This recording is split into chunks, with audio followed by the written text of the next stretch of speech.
Good morning, everyone. Today we're in Genesis, starting in chapter 19. The two angels came to Sodom in the evening, and Lot was sitting at the gate of Sodom. When Lot saw them, he rose to meet them and bowed himself with his face to the earth, and said, "My lords, please turn aside to your servant's house and spend the night and wash your feet. Then you may rise up early and go on your way." They said, "No, we will spend the night in the town square." But he pressed them strongly, so they turned aside to him and entered his house, and he made them a feast and baked unleavened bread, and they ate.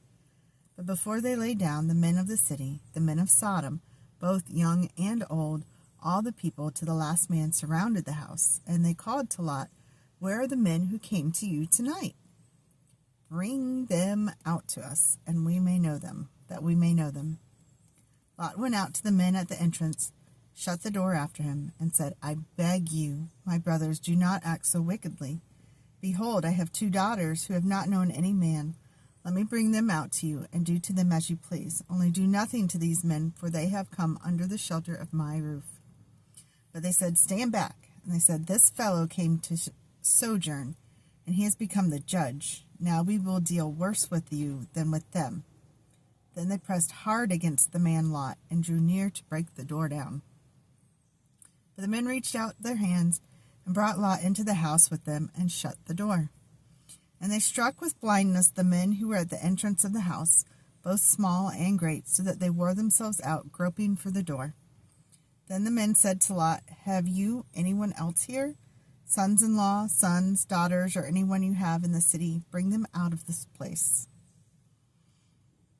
For we are about to destroy this place, because the outcry against its people has become great before the Lord, and the Lord has sent us to destroy it." So Lot went out and said to his sons-in-law, who were to marry his daughters, "Up, get out of this place, for the Lord is about to destroy the city." But he seemed to his sons-in-law to be jesting. As morning dawned, the angels urged Lot, saying, "Up, take your wife and your daughters who are here, lest you be swept away in the punishment of the city." The Lord being merciful to him, and they brought him out, but he lingered. So the men seized him and his wife and his 2 daughters by the hand, the Lord being merciful to him, and they brought him out and set him outside the city. And as they brought them out, one said, "Escape for your life. Do not look back or stop anywhere in the valley. Escape to the hills, lest you be swept away." And Lot said to them, "Oh no, my lords, behold, your servant has found favor in your sight, and you have shown me great kindness in saving my life. But I cannot escape to the hills, lest the disaster overtake me and I die. Behold, the city is near enough to flee to, and it is a little one. Let me escape there. Is it not a little one? And my life will be saved." He said to them, "Behold, I grant you this favor also, that I will not overthrow the city of which you have spoken. Escape there quickly, for I can do nothing till you arrive there." Therefore the name of the city was called Zoar. The sun had risen on the earth when Lot came to Zoar. Then the land rained on Sodom and Gomorrah. Then the Lord rained on Sodom and Gomorrah sulfur and fire from the Lord out of heaven. And he overthrew those cities, and all the valley, and all the inhabitants of the cities, and what grew on the ground. But Lot's wife behind him looked back, and she became a pillar of salt. And Abraham went early in the morning to the place where he had stood before the Lord. And he looked down toward Sodom and Gomorrah, and toward all the land of the valley. And he looked, and behold, the smoke of the land went up like the smoke of a furnace. So it was that, when God destroyed the cities of the valley, God remembered Abraham, and sent Lot out of the midst of the overthrow, when he overthrew the cities in which Lot had lived. Now Lot went up to Zoar, and lived in the hills with his 2 daughters, for he was afraid to live in Zoar. So he lived in a cave with his 2 daughters. And the firstborn said to the younger, "Our father is old, and there is not a man on earth to come in to us after the manner of all the earth. Come, let us make our father drink wine, and we will lie with him, that we may persevere offspring from our father." So they made their father drink wine that night, and the firstborn went in and laid with their father. He did not know when she lay down or when she arose. The next day the firstborn said to the younger, "Behold, I lay last night with my father. Let us make him drink wine tonight also. Then you go in and lie with him so that we may preserve offspring from our father. So they made their father drink wine that night also. And the younger arose and lay with him, and he did not know when she lay down or when she arose. Thus both the daughters of Lot became pregnant by their father. The firstborn bore a son and named him Moab. He is the father of the Moabites today. The younger also bore a son and called his name Ben-Ami. He is the father of the Ammonites to this day. From there Abraham journeyed toward the territory of the Negeb and lived between Kadesh and Shur, and he sojourned in Gerar. And Abraham said of Sarah his wife, She is my sister. And Abimelech, king of Gerar, sent and took Sarah. But God came to Abimelech in a dream by night, and said to him, Behold, you are a dead man because of the woman you have taken, for she is a man's wife. Now Abimelech had not approached her. So he said, Lord, will you kill an innocent people? Did he not himself say to me, She is my sister? And she herself said, He is my brother. In the integrity of my heart and the innocence of my hands I have done this.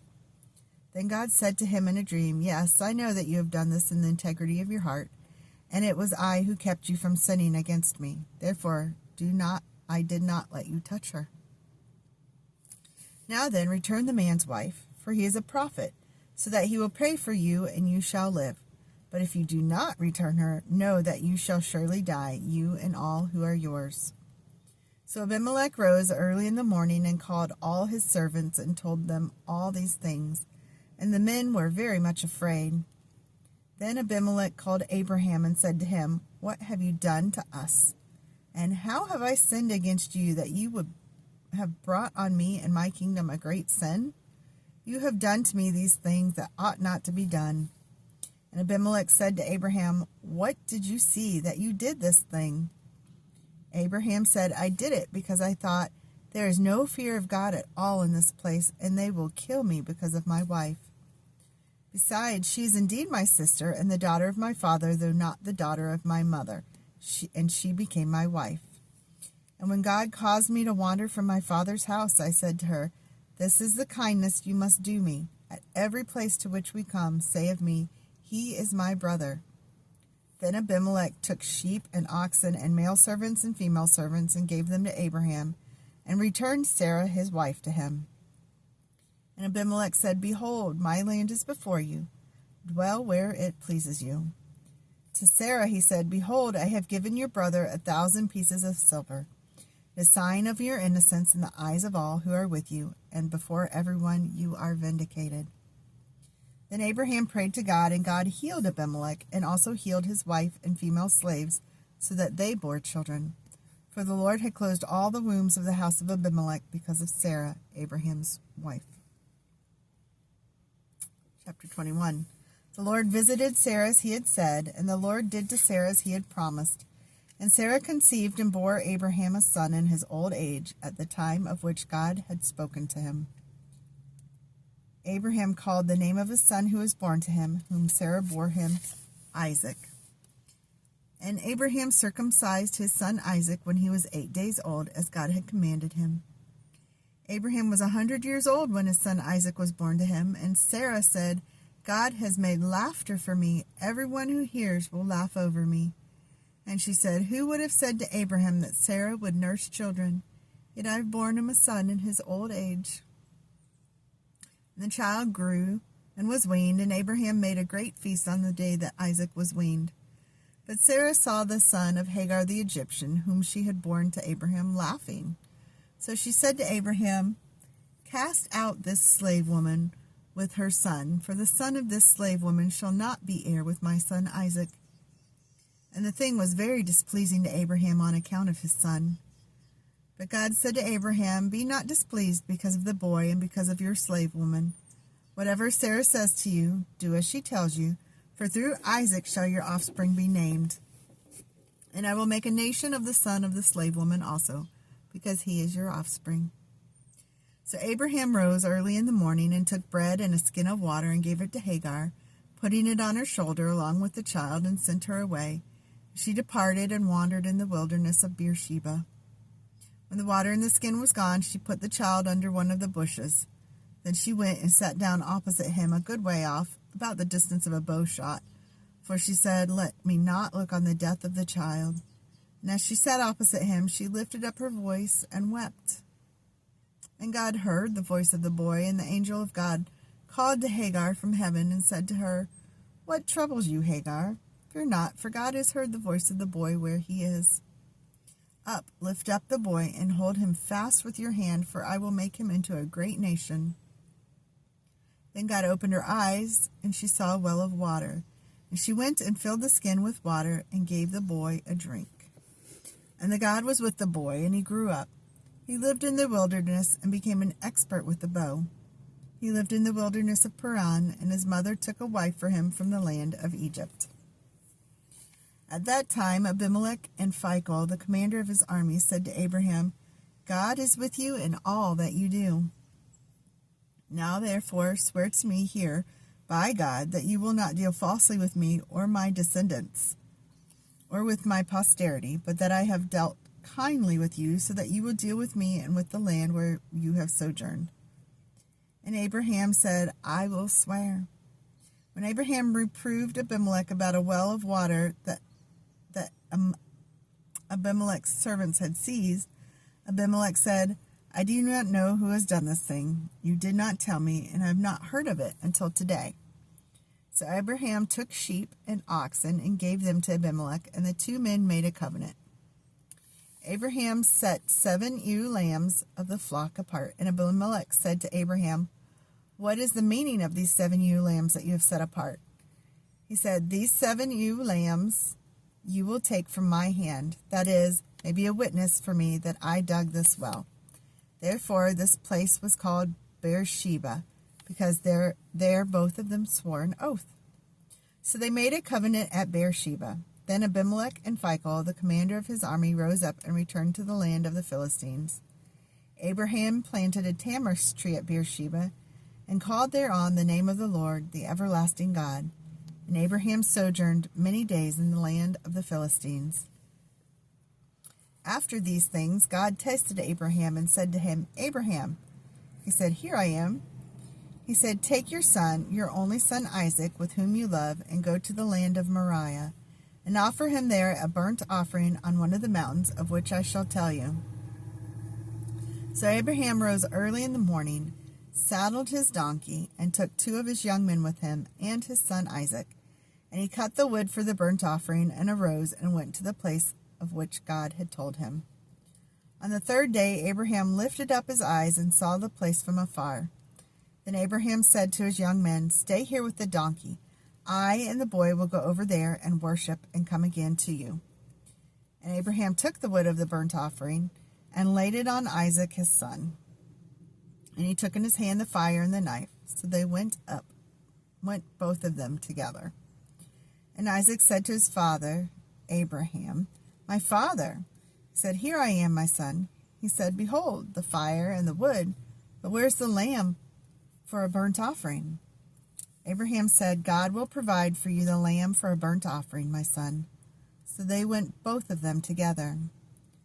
When they came to the place of which God had told him, Abraham built the altar there, and laid the wood in order, and bound Isaac his son, and laid him on the altar on top of the wood. Then Abraham reached out his hand and took the knife to slaughter his son. But the angel of the Lord called to him from heaven and said, "Abraham, Abraham." And he said, "Here I am." He said, "Do not lay your hand on the boy or do anything to him, for now I know that you fear God, seeing you have not withheld your son, your only son, from me." And Abraham lifted up his eyes and looked, and behold, behind him was a ram caught in a thicket by his horns. And Abraham went and took the ram and offered it up as a burnt offering instead of his son. So Abraham called the name of that place, "The Lord will provide," as it is said to this day, "On the mount of the Lord it shall be provided." And the angel of the Lord called to Abraham a second time from heaven, and said, "By myself I have sworn, declares the Lord, because you have done this, that you have not withheld your son, your only son. I will surely bless you, and I will surely multiply your offspring as the stars of heaven, and as the sand that is on the seashore. And your offspring shall possess the gate of his enemies. And in your offspring shall all the nations of the earth be blessed, because you have obeyed my voice." So Abraham returned to his young men, and they arose and went together to Beersheba. And Abraham lived at Beersheba. Now after these things it was told to Abraham, Behold, Milcah also has borne children to your brother Nahor. Uz his firstborn, Buz his brother, Kemuel the father of Aram, Chesed, Hazo, Pildash, Jidlaph, and Bethuel. Bethuel fathered Rebekah. These 8 Milcah bore to Nahor, Abraham's brother. Moreover, his concubine, whose name was Reumah, bore Teba, Gahem, Tahash, and Maachah. Sarah lived 127 years. These were the years of Sarah, of the life of Sarah. And Sarah died at Kiriath Arba, that is Hebron, in the land of Canaan. And Abraham went in to mourn for Sarah and to weep for her.